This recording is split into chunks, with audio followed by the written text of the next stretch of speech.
Salut, on se retrouve aujourd'hui pour un nouvel épisode des lectures en cours. Alors oui, encore un, mais comme je l'avais dit dans ma dernière vidéo, j'ai énormément de lectures en retard. Du coup, j'essaye de rattraper petit à petit mon retard. Donc dans cette vidéo, je vais vous présenter mes 12 dernières lectures. Il n'y aura que 2 shoujo. La prochaine vidéo sera nettement plus orientée shoujo. Ce n'est vraiment pas fait exprès, mais en répartissant mes lectures, bien tout simplement, cette semaine-là, j'ai eu pas beaucoup de shoujo. Donc il y aura 3 shonen et 7 seinen. Donc ça va être très globalement tourné vers la catégorie seinen, vous l'aurez compris. Donc je commence sans attendre avec la partie shoujo qui sera très brève et je vais vous parler d'abord du 6e tome de Kiss Him Not Me de Junko, publié chez Delcourt Tonkam. Donc la série est toujours en cours au Japon avec 10 tomes de parus et le 7e tome est prévu en France pour le 18 janvier. Et sachez au cas où qu'il existe un anime. Kae doit faire un choix puisqu'à la fin du 5e tome, en fait, l'un de ses prétendants lui faisait sa déclaration. Et à partir de là, tous les autres vont à leur tour faire leur déclaration et elle va devoir choisir avec lequel elle veut sortir. Ça va être un choix complètement impossible à faire, on s'en doute un petit peu, puisqu'elle est attachée à chacun d'entre eux pour différentes raisons. Et elle va finalement faire un choix au milieu de ce 6e tome. Et c'est un choix qui n'est pas très surprenant quand on connaît le personnage de Kae. L'amitié entre Kae et cette jeune fille-là, dont j'ai complètement zappé le nom, il s'agit de Shima Nishina, va être mise à mal. Là encore, c'est à cause de quelque chose d'assez stupide. Alors, vont-elles finalement se réconcilier ou est-ce que leur amitié va être complètement foutue? Ça, je vous laisse le découvrir. C'est vraiment un très très bon tome. C'est une série complètement déjantée que personnellement j'adore. Voilà, donc là on va voir par exemple, elle va consacrer une journée de rendez-vous pour chacun de ses prétendants pour faire un choix. Alors est-ce que cela va l'aider ou pas à faire un choix? C'est pas trop gnangnan, c'est excessivement drôle et c'est surtout très rafraîchissant. Dernier shoujo de cette vidéo, il s'agit d'un gros coup de cœur, c'est le 10e tome de Daytime Shooting Star de Mika Yamamori, c'est publié chez Kana. Donc cette série est terminée en 13 tomes, le 11e tome sortira en France le 6 janvier. Le 12e tome le 3 mars, du coup on peut espérer une fin de la série pour le mois de mai en France. Notre héroïne, donc Suzume, à la fin du 9e tome, on comprenait qu'elle avait fait un choix entre Mamura et Shishio. Elle avait fait un choix et on ne connaissait pas ce choix, même si on s'en doutait un petit peu à la fin du 9e tome. On le découvre au début de ce 10e tome et personnellement c'est un choix auquel je n'ai pas cru un seul instant. À la fin de ce tome, il va se passer un truc mais qui remet absolument tout en question et c'est ultra frustrant parce que c'est quelque chose que personnellement j'attendais avant ce qui se passe au début de ce tome 10, c'est-à-dire avant qu'elle prenne une décision complètement aux antipodes de ce à quoi on peut s'attendre. Et en fait, ce qu'on attend, enfin, personnellement, team prof encore une fois, ce que l'on attend que enfin le prof réagisse, fasse quelque chose dans le bon sens, eh bien ça se passe un peu tard, ça se passe à la fin de ce tome. Je vous laisse découvrir ce qui s'y passe, mais vraiment c'est ultra frustrant parce qu'en plus on a une histoire HS. C'est une histoire HS qui est franchement pas mal puisqu'elle permet de découvrir la rencontre de 2 autres personnages, en fait d'un autre couple de l'histoire qui est un couple au second plan mais qui est quand même assez important. Et en gros le tome se termine là et tout ça c'est l'histoire bonus.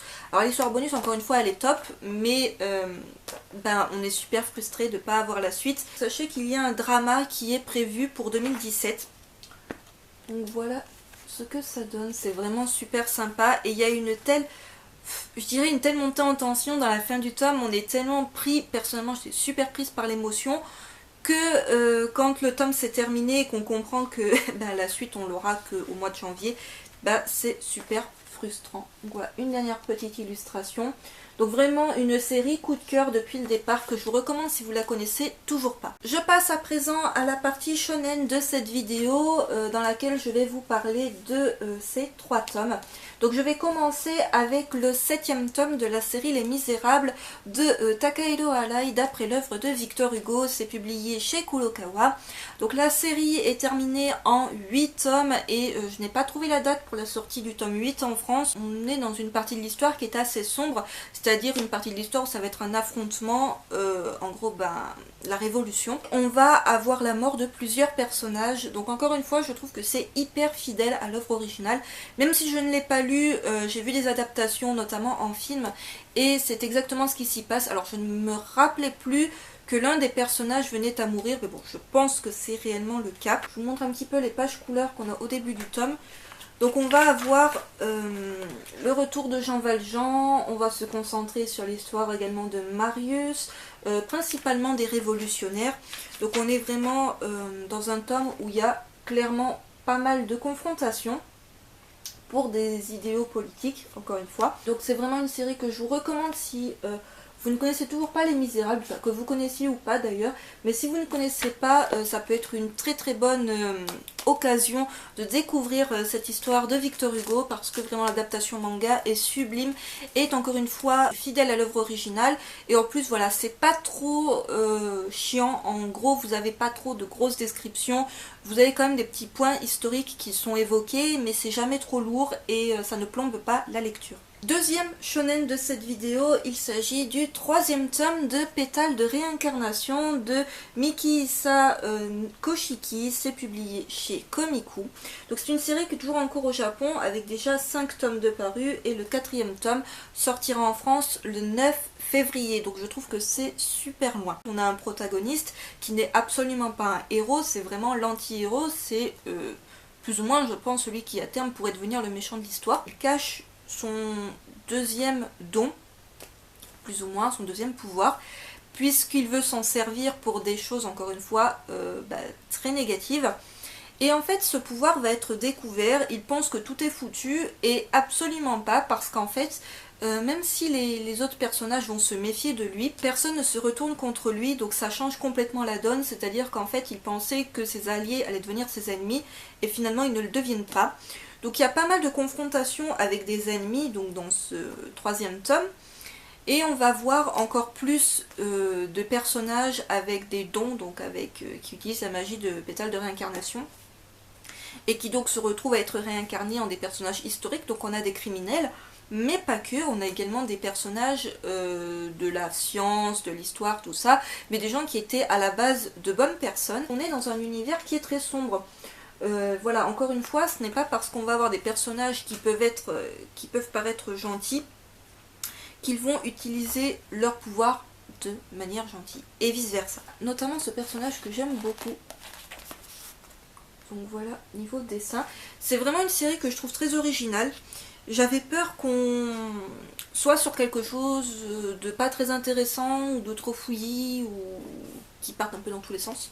Mais finalement c'est pas le cas.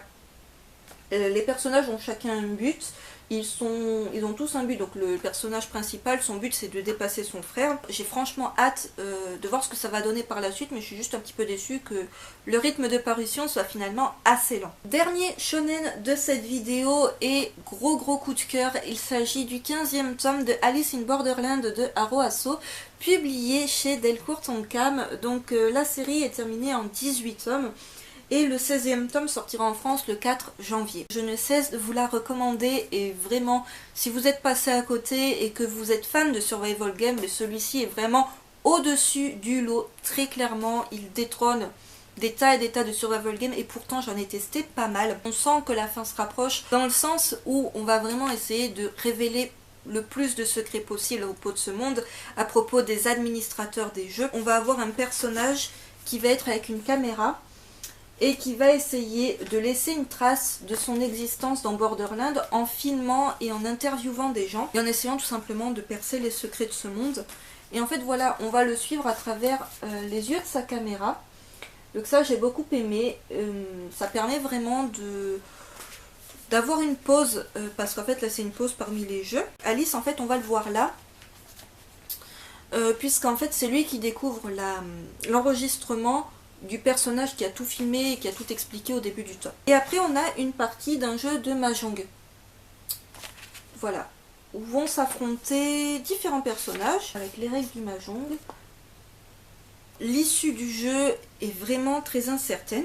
Et ensuite on a le jeu qu'on appelle le concours de beauté. On va voir l'affrontement entre 5 personnages, je crois. Et ce jeu-là, voilà, ces personnages-là, avec toute l'explication, c'est vraiment des jeux que je trouve hyper bien élaborés. Voilà, on n'est pas sur des trucs super basiques, prévisibles ou quoi. Ça monte tout en tension dans le tome et ça j'ai beaucoup aimé. Donc on a un affrontement, on est plus sur des jeux stratégie, intelligence, calcul, alliance, voilà ce genre de choses. Les personnages vont vraiment, comment dire, devoir aller au bout de leurs limites. Et sachant qu'à chaque fois il n'y en a qu'un qui peut survivre. Et à la fin de ce tome en fait on n'a pas voilà, on n'a pas encore la confrontation finale, c'est-à-dire qu'en gros il y a des survivants au dernier jeu et ils vont s'affronter dans le tome 16. Et ça j'ai franchement hâte de le découvrir, donc voilà, un très bon tome. Je suis presque déçue que la série se termine en 18 tomes, bon il nous reste 3 tomes tout de même à lire. Mais voilà, un excellent survival game que je vous recommande absolument si vous cherchez un bon survival game et que vous ne connaissez toujours pas celui-là. Et sachez, au cas où, qu'il existe 3 OAV adaptés de ce manga. Je passe à présent à la partie seinen de cette vidéo qui sera donc composée de ces 7 titres-là. Je vais commencer en vous présentant le 4e tome de Bloody Delinquent Girl Chainsaw de Rei Mikamoto, publié chez Akata.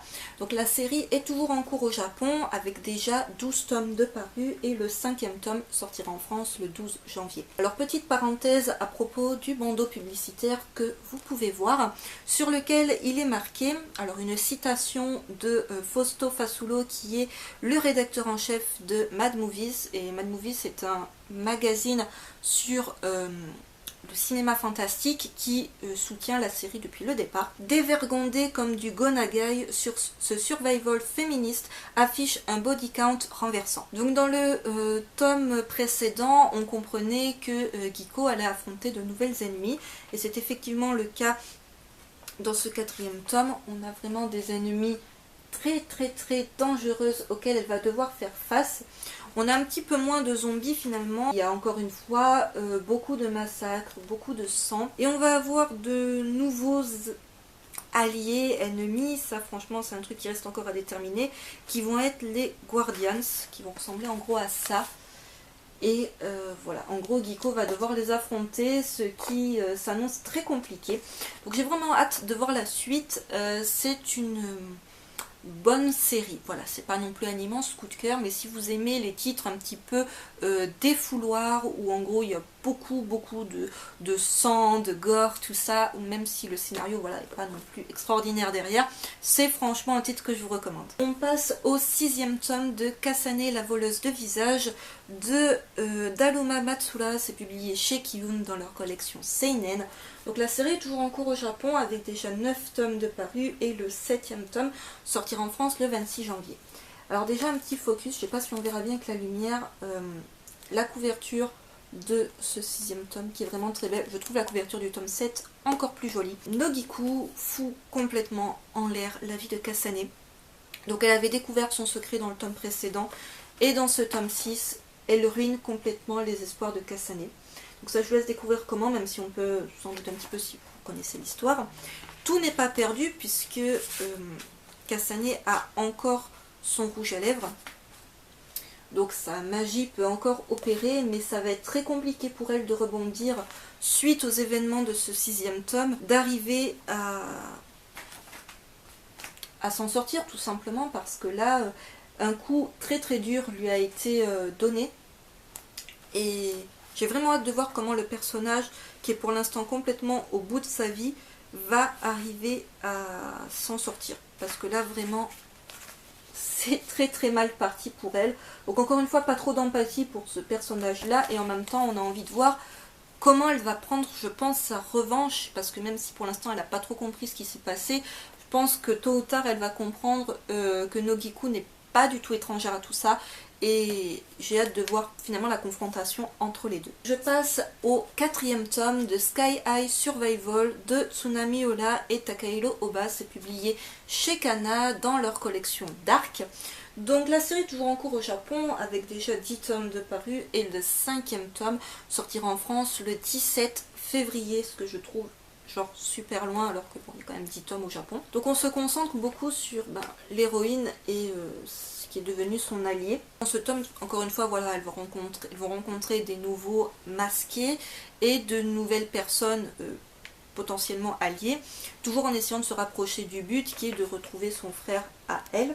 L'un des protagonistes de l'histoire va faire un choix à la fin de ce 4e tome pour la survie de tous. Et ce choix-là est vraiment un choix hyper radical et on ne sait vraiment pas comment ça peut tourner par la suite. Donc j'ai vraiment hâte de voir ce que ça va donner parce que ça remet plus ou moins peut-être quelque chose de fondamental à l'histoire en question. Donc vraiment c'était top, ça nous laisse sur un gros suspense. Sniper que j'aime beaucoup, qu'on voit également ici. Donc un bon survival game, pas le meilleur du genre, voilà, pour moi il est un peu en dessous quand même de Alice in Borderland, même si ça n'a aucun rapport. Dans les deux cas, on est dans des univers qui peuvent être des univers parallèles ou un univers futuriste, même si Alice in Borderland c'est clairement plus un Tokyo d'une autre dimension, du futur, d'une dimension parallèle, ça on ne sait pas. Et là on est plus dans un univers style un peu jeu vidéo, voilà, pas vraiment réel, pas vraiment réaliste, puisque il n'y a que des gratte-ciel et des gratte-ciel dont on ne peut en plus même pas descendre. Donc c'était franchement pas mal. Si vous hésitez à commencer cette série, je vous la recommande. Elle est pour public averti parce que c'est tout de même assez violent. Je passe au 3e tome de Stray Souls de Ryu Fujisaki. C'est publié chez Pika dans leur collection Shonen. Bref, c'est un seinen. La série est terminée en 8 tomes. Le 4e tome sortira le 18 janvier et le 5e tome le 15 mars. Du coup, je pense qu'on aura la fin en 2017 et ça c'est franchement top. Alors j'ai adoré ce 3e tome que j'ai trouvé beaucoup plus fluide au niveau de la lecture que les 2 premiers, que j'avais beaucoup aimé, que je vous avais vraiment beaucoup conseillé, mais qui était assez lourd. J'avais prévenu au niveau de la lecture dans le sens où quand on a un Onryo qui apparaît, on a une grosse parenthèse sur qui il était de son vivant. Et là c'est encore le cas, mais c'est plus supportable, c'est moins lourd niveau lecture, on a beaucoup plus de confrontation. Alors depuis le tome précédent, Saru Taiko et Ame avaient une nouvelle alliée en la personne de Nigi, qui est vraiment une alliée de taille et qui va permettre entre autres que Ame n'utilise pas trop son pouvoir, sa force, puisque quand elle utilise son pouvoir, tout simplement, elle réduit son espérance de vie, et déjà qu'elle n'a pas une grande espérance de vie, en gros, elle lui resterait que très peu de temps à vivre, vu les méga Onryo, donc c'est des Onryo, des grands Onryo qui vont s'abattre sur le Japon, qui vont attaquer les humains. Donc voilà, là on se rend vraiment dans le monde des humains, alors que jusque là on était dans un monde un petit peu, vous savez, un peu style Bleach, quoi, un peu style esprit, ce genre de choses, enfin pas vraiment réel. Là on va vraiment être confronté dans le monde des humains et c'est encore plus compliqué. Et on va avoir notamment un ennemi à abattre qui s'avère être ultra charismatique. Donc il s'agit de ce personnage là. Voilà, qui va être en gros pas le plus grand méchant à abattre, mais vraiment un grand méchant qui va être très compliqué à abattre. Et du coup je pense que Ame va devoir pour le coup utiliser sa force parce qu'il n'y a pas d'autre possibilité. Donc voilà, une très bonne série si vous êtes fan de manga qui nous parle un petit peu de justement de trucs un peu surnaturels, du style esprit, tout ça, avec beaucoup de combats, un petit peu moins d'humour dans ce 3e tome par rapport aux 2 précédents, parce que là on est vraiment dans du combat pur et dur. C'est vraiment pas mal du tout. Je vais vous parler du 2e tome de la série Le mari de mon frère de Gengoro Tagame, c'est publié chez Akata. Donc la série est toujours en cours au Japon avec déjà 3 tomes de parus et le 3e tome sortira en France le 26 janvier s'il n'est pas repoussé, mais je pense pas qu'il soit repoussé. Je vous montre la couverture qui est super belle. Alors en fait, à la fin du 1er tome, comme je vous l'avais dit dans ma vidéo présentation, j'avais consacré une vidéo présentation pour le 1er tome, une chose qu'on pensait être une vérité, pas vraiment dite, mais qu'on pensait comme étant une vérité, vole complètement en éclats à la fin du 1er tome. Vraiment, j'ai pas envie de vous spoiler de quoi il s'agit, mais en gros, on est un peu comme Mike, on croit à quelque chose dur comme fer dans le 1er tome, et à la fin du 1er tome, en fait, what? Parce que c'est pas du tout ça. On se concentre beaucoup sur le côté encore très pudique des Japonais, c'est-à-dire d'une part, pas trop de câlins en public, mais en plus une méfiance par rapport à la communauté homosexuelle. Donc cette méfiance, on l'avait déjà à travers le personnage de Yaeshi, qui avait un petit peu du mal avec Mike au début. Kana va se retrouver face à des gens qui vont se méfier de Mike et qui vont considérer que Mike, homosexuel, égale mauvaise fréquentation. Et en fait, Kana, c'est encore une fois la petite fille toute naïve, qui a vraiment la candeur de l'enfance et qui, à travers ses yeux, ne comprend pas pourquoi son oncle, ça serait une mauvaise fréquentation. Pourquoi il y a des parents qui ne vont pas autoriser leurs enfants à rester ou à aller chez Kana du fait de la présence de Mike, parce que vraiment, enfin, fréquente pas ce genre de personnes, quoi. C'est encore une fois un manga qui est traité avec beaucoup de justesse, parce que ils vont essayer toujours de choisir des mots très simples, mais toujours dans un esprit de pédagogie et de faire comprendre à l'enfant qu'il n'y a rien de malsain, il n'y a rien d'inhumain, d'horrible, de quoi que ce soit du fait d'être homosexuel. Et on va notamment voir un enfant qui va se confier à Mike, qui va faire son coming out, en gros. On a ce sujet de l'homosexualité qui est traité avec beaucoup de simplicité, avec des mots vraiment bien choisis, je trouve. Et voilà, c'est jamais dans la surenchère, c'est jamais dans la caricature, et c'est vraiment très intéressant, et je trouve que c'est une lecture qu'on peut faire même à des enfants, voilà, pour leur expliquer un peu ce qu'est tout simplement l'homosexualité. Donc voilà, on a toujours des petits passages où on a un petit passage avec Mike entre les chapitres qui nous explique des faits réels, alors notamment à propos du Rainbow Flag, donc le Rainbow Flag, ce que vous voyez ici, qui symbolise la communauté homosexuelle, pourquoi, tout ça. Et à la fin de ce tome, ce que j'ai beaucoup aimé, ça se conclut pas sur un truc de fou comme le premier tome, mais face à quelque chose qui serait hypothétique pour l'avenir, et Yaishin n'arrive pas à y faire face. En gros, c'est en gros un rêve qu'il va faire, qui est plus ou moins pour lui un cauchemar, qui pourrait se passer réellement, et on se rend compte que le personnage n'est pas encore prêt à ce que ça se passe. Voilà. Donc je vous en dis pas plus, c'est vraiment une excellente lecture et une très très belle découverte, et je vous recommande ce titre. Si vous ne le connaissez toujours pas, je vous montre pas les pages couleurs qu'on a au début du tome. Pour le coup il y en a, mais ça serait vous spoiler le truc que je voulais pas vous spoiler, qui arrive à la fin du premier tome. Avant-dernier titre de cette vidéo, il s'agit du second tome de Assassin de Eloisa Sato, c'est publié chez Komiku. Donc la série est terminée en 3 tomes et je n'ai pas trouvé la date pour la sortie du tome 3 en France. Dans ce second tome, on se rend compte que le personnage de Shinsuke, donc l'on voit ici, est vraiment avide de vengeance. Voilà, petit focus sur la couverture qui est très très belle au niveau des couleurs, tout ça. Il a envie de vengeance, ça peut se comprendre, et Suzuki n'est pas prête à tolérer cette vengeance, parce que ça signifierait qu'il devrait devenir à son tour un meurtrier, un tueur à gages, et Suzuki ne s'y résout pas. Elle n'a pas envie qu'il fasse ce choix-là, parce qu'elle-même, si elle pouvait remonter en arrière, elle ne ferait pas ce choix-là. Et il va se trouver un allié, vraiment inattendu l'allié pour le coup, qui va se proposer de le former pour être tueur, pour avoir sa vengeance. Et en fait, on comprend à la fin de ce tome que le lien qu'il y a entre Suzuki et Shinsuke va complètement voler en éclats, très probablement dans le dernier tome, puisqu'en fait, ils se retrouvent à avoir strictement le même objectif, le même homme à abattre. Et en fait, il n'y en aura qu'un qui pourra le tuer, très clairement, et fatalement, ça va rendre l'autre, je pense, pas très joisse.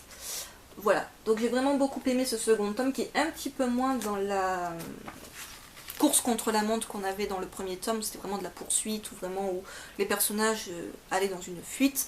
Là c'est un petit peu moins le cas, il se pose un petit peu plus, et en même temps, voilà, on sent que ça va très très vite se dénouer, et j'ai hâte de voir comment ça va se conclure. Donc c'est vraiment un bon thriller, je dirais. Pour le coup on est plus dans un univers thriller un peu policier, que je vous recommande si vous le connaissez toujours pas et si vous cherchez une toute petite série à commencer. Et je conclus avec une lecture coup de cœur. Il s'agit du second tome de La vie en dol de Junya Inoue. C'est publié chez Glénat dans leur collection shonen, mais encore une fois c'est du seinen. Donc la série est terminée en 4 tomes et je n'ai pas trouvé la date pour la sortie du tome 3. Je pense qu'on l'aura au mois de février, parce que j'ai regardé le planning sur le site de Glénat et il n'est pas prévu pour le mois de janvier. Donc je pense qu'on l'aura pour le mois de février. J'ai adoré ce second tome. Dans ce second tome, Kazumi va faire face à une nouvelle vierge qui en veut encore une fois à son petit miroir et à sa bague. Alors elle se trouvait un allié un peu inattendu à la fin du premier tome, allié qui continue à être son allié dans ce second tome, même si voilà, il a un petit peu du mal à jouer sur les deux tableaux. C'est un personnage qui va jouer sur les deux tableaux, qui va être de son côté et en même temps son ennemi. C'est compliqué. Je vous montre la couverture qui est très très belle. La relation entre ces deux personnages là finalement, donc sa version à elle qui est dans le miroir, qui s'appelle Kuzumi, donc Kazumi et Kuzumi, va vraiment se renforcer puisqu'au début elles s'entendaient pas du tout, elles n'avaient pas du tout la même vision des choses, et puis petit à petit en fait elles vont s'entraider et ça va vraiment devenir un duo de choc. Et en fait dans ce second tome on découvre qu'il y a deux autres vierges qui font leur apparition. Kazumi ne sait pas encore qu'elles sont là, même si Kuzumi a senti leur présence. Et j'ai hâte de voir justement ce qui va se passer. Donc là dans ce second tome en gros c'est la course poursuite et le gros combat contre l'une des vierges qui veut récupérer, comme je l'ai dit, son miroir et sa bague, et qui va en profiter pour prendre en otage des amis de Kazumi, tant qu'à faire. Et on a un gros passage comme celui-ci où on nous explique un peu l'origine de ces fameux objets magiques. Donc voilà, on en sait un peu plus sur ce qu'ils sont. C'est assez violent, par contre c'est pas marqué pour public averti, mais je tiens à dire qu'il y a quand même des scènes un peu sanglantes. Donc c'est vraiment une très très bonne série, franchement gros coup de cœur, même si j'hésitais pour le premier tome, gros coup de cœur. Si vous aimez, ça ne veut rien dire. Si vous aimez les univers avec de la magie, avec beaucoup de combats, en gros ça pète dans tous les sens et c'est à la fois assez surprenant, c'est vraiment un titre que je vous recommande de lire. Il paye pas de mine, c'est de l'auteur encore une fois de Ptoum, que j'ai arrêté parce que j'avais pas aimé, mais ça vaut très clairement le détour. Cet épisode des lectures en cours est à présent terminé, j'espère qu'il vous aura plu. N'hésitez pas à me dire dans les commentaires si vous avez lu certains des titres que j'ai présentés dans cette vidéo, votre avis à leur sujet, ce que vous avez lu dernièrement, et si parmi tout ce que je vous ai présenté, il y a des titres qui vous donnent envie. Sur ce, je vous retrouve très vite pour une prochaine vidéo. Bye!